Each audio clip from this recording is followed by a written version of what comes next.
오늘 하나님의 말씀 함께 나누려고 합니다. 오늘 하나님의 말씀은 느헤미야 8장 10절입니다. 오늘은 우리가 현대인의 성경 버전으로 준비되었어요. 그래서 오늘 좀 익숙지 않을 수 있지만 여러분 현대인의 성경 버전 느헤미야 8장 10절 앞쪽에 보시면 있으신데 같이 한번 합독하도록 하겠습니다. 시작. 그리고 나 느헤미야는 다시 그들에게 이렇게 말하였다.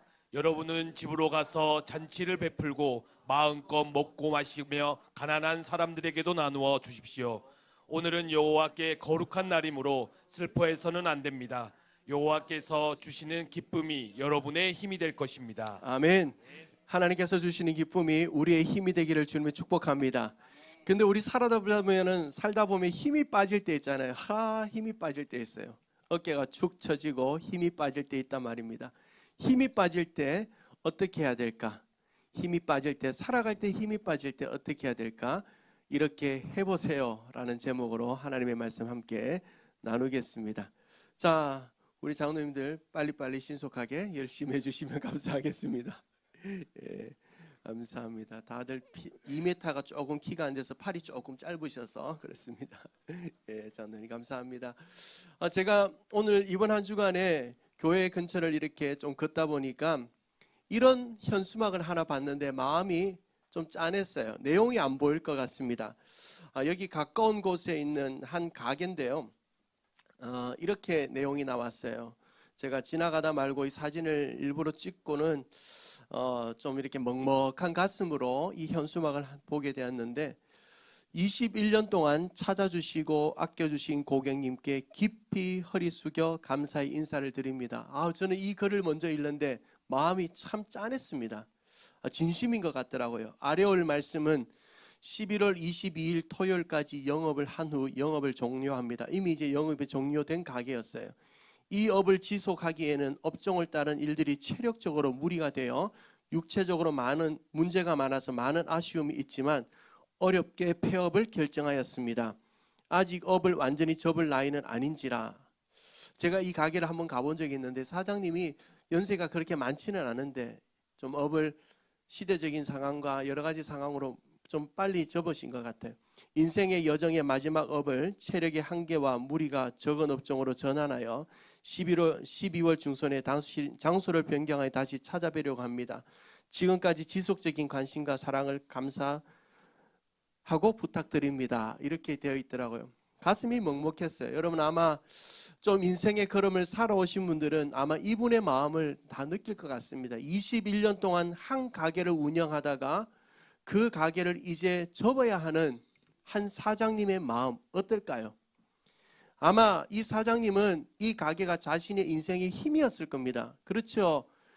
손님들이 와서 맛있게 식사를 하고 가는 그 모습을 보면서 삶의 의미를 느끼기도 하고 때로는 피곤하고 오늘은 좀 장사하기 싫은데 이래도 새벽 아침에 일어나서 힘을 내서 가게로 가야 하는 이유는 그 가게가 있었기 때문이고 또한 그 가게를 통해서 얻어지는 수입을 가지고 자녀들을 키우기도 하고 양육하기도 하고 자녀들이 자라는 모습을 보면서 힘을 얻었을 겁니다.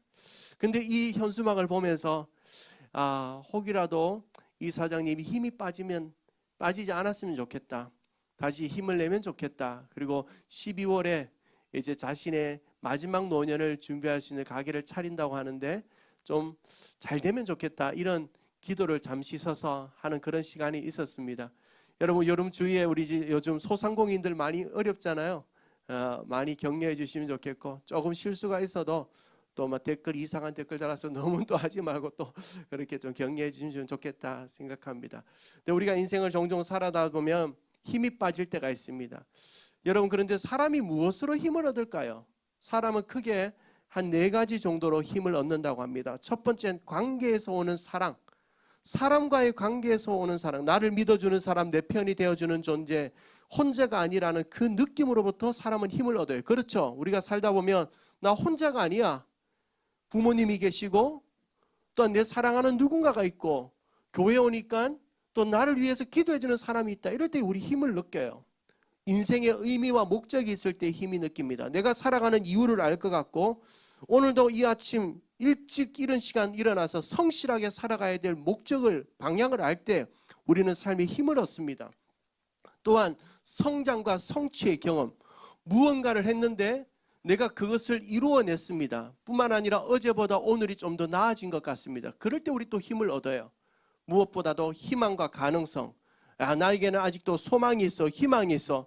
나는 지금은 잠시 멈춰선 것 같지만 소망 되시는 예수님 때문에 다시 일어날 수 있어. 이런 소망과 희망이 있을 때, 그런 가능성을 우리가 가지고 있을 때 우리는 힘을 얻게 되잖아요.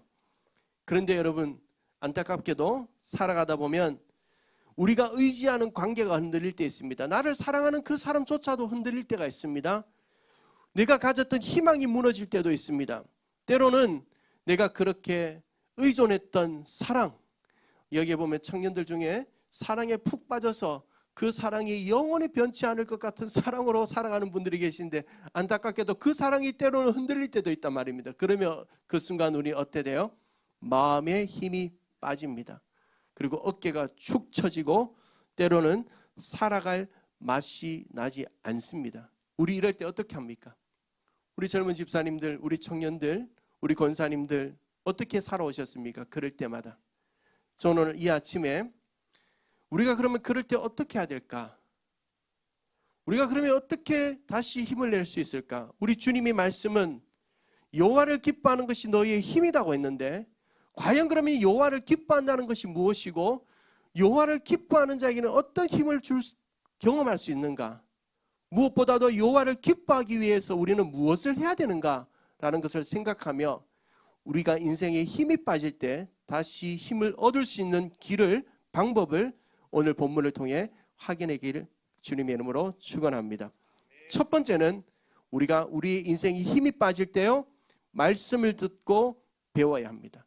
우리의 인생이 힘이 빠질 때, 살아갈 맛이 안 날 때 우리는 말씀을 듣고 말씀을 배워야 합니다. 오늘 우리가 이 읽은 느헤미야 8장은 우리가 주중에 큐티를 하신 분들 다 아실 거예요. 다시 한 번 더 강조합니다. 우리 은혜인 성도들은 큐티 하셔야 됩니다. 옆에 있는 분들 보면서 한번 인사하시죠. 같이 큐티 합시다. 예. 이럴 때 머리 푹 숙이면 큐티 안 하는 증거니까 머리 숙이지 말고 큐티 하셔야 돼요. 매일마다 말씀을 묵상하면 그것이 내 삶에 놀라운 은혜의 성장을 가지고 와요. 예레미야 8장 앞까지는 성벽을 재건합니다. 무너진 성벽. 이스라엘의 백성들이 돌아와서 보니까 자신의 고향에 있었던 성전이 무너져 있고 성벽이 무너져 있습니다. 그래서 성전을 먼저 세우고 성벽을 세우게 되는데, 그 성벽을 느헤미야라는 탁월한 리더를 통해서 세우게 됩니다. 여러분, 근데 건물만 세우면 뭐합니까? 중요한 건 사람이잖아요. 건물이 뭐가 중요해요? 사람이 중요하지. 사람이 중요하단 말이에요. 건물을 세우고 나니 더 중요한 것, 사람이 다시 세워져야 되겠구나라는 생각을 느헤미야가 가지게 됩니다. 왜냐하면 지금 그 성벽을 세우는 사람들은 지금까지 다른 것으로 힘을 얻었단 말입니다. 사람 때문에 힘을 얻기도 하고, 환경 때문에 힘을 얻기도 하고, 인생에 보이는 것들 때문에 힘을 얻으면서 살아왔는데, 정말 하나님으로부터 얻는 힘을 얻지는 못하고 살아오고 있으니 저들의 심령을 다시 재건하는 일이 필요하겠다라는 것을 느헤미야가 알고는 목사님 한 명을 초대해요. 누구냐면 에스라 목사님. 에스라 목사님이 말씀을 애써서 잘 가르치기 위해서 에스라 목사님을 초대합니다. 어디로 부르는가 하면 수문 앞 광장. 같이 해볼까요? 시작. 수문 앞 광장. 물숫자예요. 물문이에요. 물문 앞에 부르는데, 그 물문이 어딘가? 그것은 성정 동문과 성벽 사이에 있는 어떤 광장을 얘기합니다. 그 광장에 사람들이 3만 명에서 5만 명 정도가 모이게 됩니다. 느헤미야 8장 1절에서 2절인데 우리 같이 한번 읽어볼까요? 시작. 7월 1일에 모든 이스라엘 백성들은 일제히 수문화 광장에 모여 율법학자 에스라에게 여호와께서 모세를 통해 이스라엘 백성에게 주신 율법책을 가져와 읽어달라고 하였다. 그래서 제사장 에스라는 듣고 이해할 수 있는 남녀 모든 군중들 앞으로 그 율법책을 가지고 가. 여러분, 지금은 우리가 성경책 얼마나 간편합니까? 이거 탁 들고 다니고, 때로는 요즘은 이제 핸드폰 안에 성경책 넣어서 다니기도 하잖아요. 그런데 당시에는 성경책 한 권 한 권이 큰 가죽으로 되어 있기 때문에 엄청 분량이 많단 말이에요. 그러니까 이걸 아무나 가지고 있을 수가 없습니다. 그래서 에스라 선지자에게, 목사님에게 목사님 가지고 계신 성경책 가지고 와서 우리에게 좀 읽어주세요. 이렇게 된 거예요. 그래서 에스라 목사님이 그 성경책을 가지고 와서 수문 앞 광장, 수문 앞 물문 앞에 있는 광장에 3만 명에서 5만 명이 모여있자 하나님의 말씀을 몇 시간 동안 읽어주는가? 6시간 동안 읽어주는 거예요. 아무것도 안 하고 읽어주기만 하는 거예요. 여러분 놀라운 거 아닙니까? 여러분 머릿속에 혹이라도 우리 목사님 은혜 받으셔서 6시간 동안 성경 읽어주면 어떡하지? 아마 저는 알고 있습니다. 그랬을 때 여러분 중에 한 사람도 남지 않고 다 도망갈 걸 알기 때문에 그렇게 하지는 않습니다. 근데 놀라운 부흥의 역사가, 부흥회가 수문학 감장에서 말씀을 읽어주는 것으로 시작되어집니다. 그런데 느헤미야 8장을 보면 반복적으로 나오는 단어가 있습니다. 뭐냐면 우리가 영어 단어 가운데 understanding이라는 단어, 이해한다, 이런 의미, 깨닫는다라는 단어가 느헤미야 8장에는 계속 나와요. 깨달았다, 알게 되었다, 듣게 되었다, 이런 의미가 나옵니다. 그러니까 곧 그 수문학 광장에서 일어난 부흥회 가운데 있었던 첫 번째 사건은 뭐냐면 하나님의 말씀을 듣고 배움으로 깨닫게 되는 역사가 일어났다는 거예요. 자, 여러분 여기에는 중요한 하나님의 놀라운 역사가 있습니다. 우리가 인생에서 살아가다 힘이 빠질 때 우리는 말씀 읽고 말씀 듣는 것을 가장 먼저 내려놓습니다. 그러나 사랑하는 성도 여러분, 생각해 보십시오. 주를 기뻐하는 자가 힘을 얻는다. 주를 기뻐하는 게 뭐예요? 하나님의 말씀이에요. 주님, 곧 육신을 입고 오신 그 주님, 말씀으로 오신 그 주님, 그 주님의 말씀을 다시 가까이 하고 그 말씀을 읽음으로 말미암아 이 말씀에서 주어지는 은혜를 누릴 때 우리는 다시 힘을 얻고 나아갈 방향을 찾게 되고 무너진 그 자리에서 회복의 역사를 경험하게 될 줄로 믿습니다. 사랑하는 성도 여러분, 힘이 빠질 때 성경책 펴시세요. 그냥 펼치세요.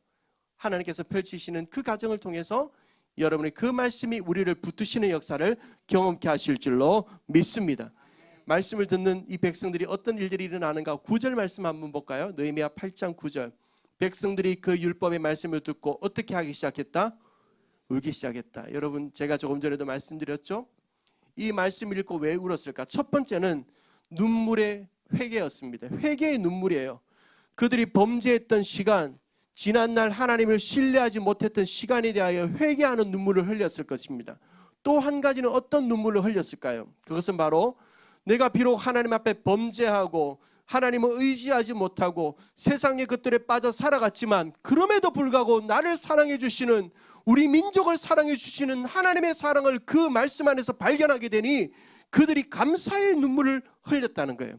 저는 우리 사랑하는 성도들이 말씀을 읽는 가운데, 말씀을 배우는 가운데 이 회개와 감사의 눈물이 회복되어지는 은혜가 있게 되기를 주님의 이름으로 축원합니다. 우리 가운데는 누구도 말씀을 안 들어도 될 사람, 말씀을 안 배워도 될 사람 아무도 없습니다. 누구도 말씀을 듣지 못할 정도로, 말씀을 배우지 않을 정도로 바쁜 사람도 없습니다. 모든 사람이 말씀을 듣고 배워야지만 우리는 세상을 이길 수 있는 힘을 얻게 되는 줄로 믿습니다. 사랑하는 성도 여러분, 하나님의 사람은 하나님의 말씀을 먹어야 삽니다. 하나님의 말씀은 하나님의 말씀을 들음으로 풍성한 삶을 삽니다. 하나님의 말씀을 배움으로 세상이 감당하지 못하는 믿음의 사람이 될 줄로 믿습니다. 사랑하는 성도 여러분, 힘이 빠질 때 다시 말씀을 읽으십시오. 말씀을 들으십시오. 말씀을 배우십시오. 여호와를 기뻐하는 그 말씀의 생활은 우리에게 다시 영적인 힘을 공급하여 영적 승리자로 살게 하실 줄로 믿습니다. 두 번째로 우리가 인생에 힘이 빠질 때 뭐 해야 될까? 참된 예배자가 되어야 됩니다. 참된 예배자. 참된 예배자가 되어야 돼요. 내 인생에 힘이 빠질 때, 살아갈 맛이 안 날 때, 방향이 안 보일 때 예배의 자리에 와야 됩니다. 느헤미야 8장 6절 같이 한번 읽어볼까요? 8장 6절 시작. 에스라가 위대하신 하나님 여호와를 찬양하자 모든 백성들은 손을 들고 아멘 아멘 하며 응답하였다. 그리고서 그들은 얼굴에 땅을 대고 엎드려 여호와께 경배하였다. 아멘. 여러분, 말씀을 듣는 순간 어떤 역사가 나타납니까? 하나님께 예배하는 현장의 역사가 나타납니다. 여러분, 하나님 앞에 에스라가 말씀을 선포하자, 그 말씀을 선포하자 하나님이 어떤 분인지 드러나게 됩니다. 그 드러난 하나님에 대하여 백성들이 어떻게 했다고요? 아멘 아멘 하며 반응했다랍니다. 반응. 사랑하는 성도 여러분, 이 시간을 우리 한번 재현해 볼까요? 어떤 분위기로 했는지. 제가 우리의 뭐뭐가 되십니다 하면 여러분 아멘 한번 해보는 거예요. 우리를 위해 이 땅에 오신 예수 그리스도, 그분은 우리의 소망이 되십니다. 우리를 위해 이 땅에 오신 예수 그리스도, 그분은 우리의 평화가 되십니다. 우리를 위해 이 땅에 오신 예수 그리스도, 그분은 우리의 기쁨이 되십니다. 우리를 위해 이 땅에 오신 예수 그리스도, 그분은 우리의 사랑이 되십니다. 우리를 위해 이 땅에 오신 예수 그리스도, 그분은 이제 곧 다시 오십니다. 계시했잖아요. 계시. 욕하는 거 아닙니다. 계시한 거예요. 드러냈다 이런 의미예요. 나타냈다 이 말이에요. 하나님이 자기 자신을 나타냈다. 그러자 모인 백성들이 반응을 합니다. 응답과 계시. 우리 교회에서 새 가족 만남할 때 배우는 가장 중요한 것 가운데 첫 번째예요. 응답과 계시가 뭐의 핵심입니까? 예배입니다. 예배는 응답과 계시, 계시와 응답의 시간입니다. 하나님이 자기 자신을 드러내면 백성들이 성도들이 반응하는 시간이 예배의 시간이라는 거예요. 곧 지금 이들은 무엇을 하는가? 에스라 목사님이 앞에서 말씀을 선포하고 그들은 아멘으로 화답하며 반응하며 하나님 앞에 참된 예배를 드립니다. 하나님을 만나는 가운데 자신들의 잘못을 회개합니다. 눈물로 애통하며 모든 사람이 슬퍼하며 회개합니다. 뿐만 아니라 그 자리에서 느헤미야는 선포합니다. 더 이상 울지 마십시오. 더 이상 애통하지 마십시오. 하나님을 기뻐하십시오. 그분은 우리의 눈물을 닦아주시고 아픔을 싸매어주시고 우리를 용서하시고 우리를 회복하시는 분입니다. 그분을 즐거워하십시오. 그분을 즐거워하는 것이 우리의 힘입니다 라고 선포하고 있는 거예요. 사랑하는 성도 여러분, 하나님을 기뻐하는 자들 어떤 자들일까요? 하나님 앞에 예배하는 자들입니다. 하나님이 가장 원하시는 것, 왜 우리를 구원하셨습니까? 우리를 통하여 예배받기 위하여 주님이 우리를 구원하셨어요. 하나님이 가장 기뻐하는 것, 하나님이 가장 원하시는 것, 예배하는 겁니다. 하나님을 예배할 때 하나님께서는 그 예배의 현장에 우리 가운데 힘을 주시고 나아갈 방향을 보여주시고 비전을 주시고 변화시켜 주시고 우리가 나아갈 인생의 길을 보여주시고 다시 새 힘을 얻게 하실 줄로 믿습니다. 힘이 빠질 때 예배의 자리에 오십시오. 사랑하는 성도 여러분, 이 자리에 우리 청장년분들도 계시고 또 다음 세대 친구들도 몇몇 분들 계신데, 사랑하는 성도 여러분, 저는 제 경험상도 그렇고 누구든지 예배의 자리에 와 있으면 그 인생은 반드시 하나님께서 기적의 통로로 삼아주신다는 믿음을 가지고 있습니다. 여러분 이 사실을 믿으십니까? 때로는 인생에 방황하는 사람들도 있어요. 청년의 때 방황해보는 사람들, 방황 안 하고는 목사 안 되는 게 좋아요. 방황해봐야 성도들의 삶을 이해하거든요. 방황도 해봤죠. 마셔보기도 해봤죠. 이것저것 다 해봤죠. 그런데요, 이것저것 해봤냐 안 해봤냐가 문제가 아니라 그럼에도 불구하고 예배의 자리에 와 있으면 부모가 잔소리한다고 누가 이야기한다고 아니라 하나님께서 어느 순간 그 예배의 자리에서 그 인생을 조금씩 변화시켜 하나님의 위대한 기적의 주인공 삼아주실 줄로 믿습니다. 사랑하는 성도 여러분, 힘이 빠질 때, 인생의 낙심이 올 때, 절망이 올 때 예배의 자리에 오십시오. 그것이 하나님을 기뻐하는 일이요, 하나님을 기뻐하는 자들에게 하나님께서 놀라운 힘과 능력을 주실 줄로 믿습니다. 예배 현장에 와서 하나님 만나야 돼요. 지금도 보면 몇몇 분들 하나님을 얼마나 깊이 만나는지 설교자도 깨울 수 없을 정도로 깊이 만나는 분들 계세요. 그냥 하나님 만나는 중이니까 깨우지 마세요. 그냥 푹 주무실 수 있도록. 저분들은 정확하게 설교 끝나면 일어나니까 걱정하실 필요 없습니다. 돌아가신 거 아니에요. 숨 쉬는지만 잘 보세요. 여러분, 사랑하는 성도 여러분, 예배 와서 하나님 만나고 하나님을 예배할 때 힘과 능력을 입습니다. 힘이 빠질 때 예배의 자리를 놓치지 마십시오. 예배를 소중하게 여기십시오. 힘들어도 어려워도 그 전날 술을 먹고 머리가 깨질 것 같아도 교회 와서 주무시더라도 예배의 자리에 오십시오. 그때 하나님의 놀라운 역사가 일어날 줄로 믿습니다. 마지막 세 번째, 하나님 앞에서 우리가 살아갈 때 힘이 빠질 때 어떻게 해야 되는가? 순종으로 역사의 통로가 되어야 한다라는 거예요. 순종으로 역사의 통로가 되어야 됩니다. 느헤미야 8장 12절에 이런 말씀이 나와요. 같이 한번 읽어봅시다. 시작. 모든 백성들은 집으로 가서 음식을 만들어 가난한 사람들과 함께 먹고 마시며 즐거워하였다. 이것은 그들이 들은 율법의 말씀을 깨달았기 때문이었다. 사랑하는 성도 여러분, 이들이 하나님께 은혜를 받았어요. 그러니까 어떤 일이 일어나니까 자기들의 음식을 이웃들과 함께 나눕니다. 왜냐하면 하나님이 우리를 사랑해 주시고 우리를 축복의 통로로 삼아 주셨다는 것을 아니까 그 사랑을 나누기 시작하는 거예요. 이것이 초대교회의 모습이잖아요. 저는 이것이 우리 은혜인 교회의 모습 되기를 주님으로 축원합니다. 우리 안에서 기쁨이 충만하고 사랑이 충만하고 은혜가 충만한 것, 여기에서만 좋다, 절대 주님 원하지 않아요. 여기에서만 좋다 하는 순간 하나님께서 어떻게 하시는지 아나요? 우리끼리 좋아하는 우리들을 흩어버려요. 이게 하나님의 일하심이에요. 우리가 잘 알아야 돼요. 우리끼리만 잘 먹고 잘 살면 되지. 하나님 그런 가정에 손대세요. 어떻게 손대는가? 너희끼리 잘 먹고 잘 살기 위하여 너희 가정을 믿음의 가정으로 부르지 않았다는 거예요. 이웃을 볼 줄 알도록 우리의 눈을 열어주세요. 아픈 자들을 볼 수 있도록 상처와 고난을 통해 우리의 눈을 열어주세요. 교회도 동일해요. 우리끼리 잘 먹고 잘 살고 우리끼리 잘 되고 있으니까 그만, 좋아요. 우리끼리만 잘 있읍시다. 우리 목장끼리만 잘 있읍시다. 우리 마을끼리만 잘 되면 되죠. 그런 데는 반드시 하나님께서 어떤 어려움을 통해 깨달음을 주시고 때로는 흩어버림을 줘요. 사랑하는 성도 여러분, 우리 은행교회가 하나님을 예배하고 말씀 가운데 은혜를 경험하며 힘을 얻었다면 그 힘이 우리 교회의 담벼락을 넘어 이웃들에게 나눠지게 되기를 주님의 이름으로 축원합니다. 뿐만 아니라 이들은 또 무엇에 순종했는가 하면 느헤미야 8장 16절 한 번만 더 읽어봅니다. 시작. 그러자 백성들은 가서 나뭇가지를 꺾어와 옥상이나 마당, 성전뜰 수문 옆 광장 또는 에브라임 문 곁의 광장에 초막을 지었다. 초막을 쳤다. 여러분, 이스라엘의 백성에게 있어서 초막절은 너무 중요한 절기입니다. 그런데 그들이 잊고 있었던 거예요. 그런데 에스라 목사님이 말씀을 전하다가 초막절에 대해서 말씀해 준 거예요. 초막절을 지켜야 된다. 그 말씀에 찔림이 오자 그들이 어떻게 했는지 아세요? 찔림이 오자마자 그 찔림을 가지고 바로 초막절을 지키기 시작합니다. 이게 뭐예요? 순종이에요. 순종은 미루는 게 순종 아닙니다. 즉각적으로 반응하는 게 순종이에요. 우리는 자꾸 다음에 순종할게 하는 것은 순종이 아니라 불순종이죠. 불순종이에요. 순종이라는 것은 지금 하나님의 말씀이 올 때 즉각적으로 반응할 때 순종이 되는 거예요. 사랑하는 성도 여러분, 저와 여러분이 하나님의 말씀을 전하고 나누고 함께 은혜를 받을 때 성령께서 주시는 도전이 있을 때 그것을 필피제 미루지 않고 그 자리에서 즉각적으로 내 삶으로 순종하시는 은혜가 있게 되기를 주님의 이름으로 축원합니다. 왜냐하면 하나님의 역사는 그런 순종하는 자들을 통해 오시기 때문에, 하나님의 역사는 순종하는 자를 통해서 이루어 가시기 때문이에요.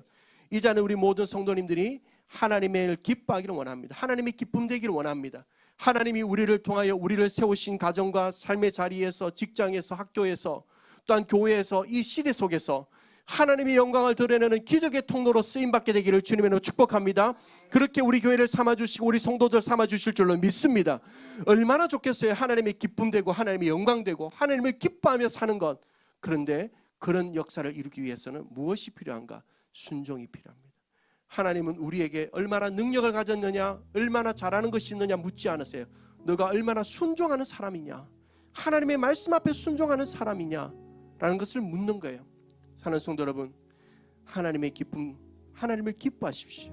하나님을 기뻐하는 것은 하나님이 기뻐하는 일을 감당하는 역사에 동참하는 거예요. 그 역사에 동참하기 위해서는 순종의 삶을 결단하십시오. 자꾸 피하려고만 하지 마세요. 피하려고만 하지 마세요. 힘이 들어서 피하고 싶고 어려워서 피하고 싶죠. 그러나 분명히 알아야 됩니다. 피하고 싶은 사람에게는 하나님의 은혜도 피해가고 축복도 피해가고 하나님의 응답도 피해가고 하나님의 역사도 피해가요. 그런 사람은 어떻게 됩니까? 자신의 힘으로만 사는 사람들이에요. 하나님은 살아계십니다. 하나님 우리의 소망이 되십니다. 소망이 되시고 살아계신 그 주님의 역사 앞에 우리가 쓰임받기 위하여 하나님을 기뻐하는 자들, 하나님께 순종하십시오. 하나님은 우리를 통해 놀라운 일을 행하실 것입니다. 사랑하는 오늘 우리는 대림절 첫 번째 시간 기쁨찬 예배, 그리고 11월의 마지막, 그리고 다음 주부터는 12월 되면 우리 교회 모든 행정적인 시스템들이 싹 바뀌는 예배를 드립니다. 사랑하는 성도 여러분, 2025년 살아다 힘이 빠질 때 있으셨습니까? 아니면 2026년 살아가려고 하는데 힘이 빠져 계신 분들 계십니까? 꼭 기억하십시오. 세상에서 잠시 주어지는 힘, 시간이 지나면 없어지고 자고 일어나면 사라지고 그 환경이 변화되면 없어지는 힘이 아니라 우리의 마음 속에서 영원토록 변함없이 주어지는 힘, 그 힘은 하나님을 기뻐하는 자들이 누리는 힘입니다. 하나님을 기뻐하는 자들은 어떤 자들인가? 말씀을 듣고 배우는 자들입니다. 하나님을 기뻐하는 자들은 어떤 자들인가? 하나님을 참된 진심으로 예배하는 자들입니다. 그런 참된 예배자들입니다. 하나님을 기뻐하는 자들은 어떤 자들인가? 하나님의 말씀 앞에 순종하며 하나님의 역사의 통로가 되는 자들입니다. 바로 어떤 자들요? 옆에 있는 분들 보면서 이렇게 한번 해서 바로 당신 같은 사람 한번 해보세요. 손가락을 또 이상하게 하면서 막 찌를 것처럼 하지 마시고 사랑의 눈빛으로 우리 은혜의 모든 성도님들이 되기를 주님의 이름으로 축복합니다.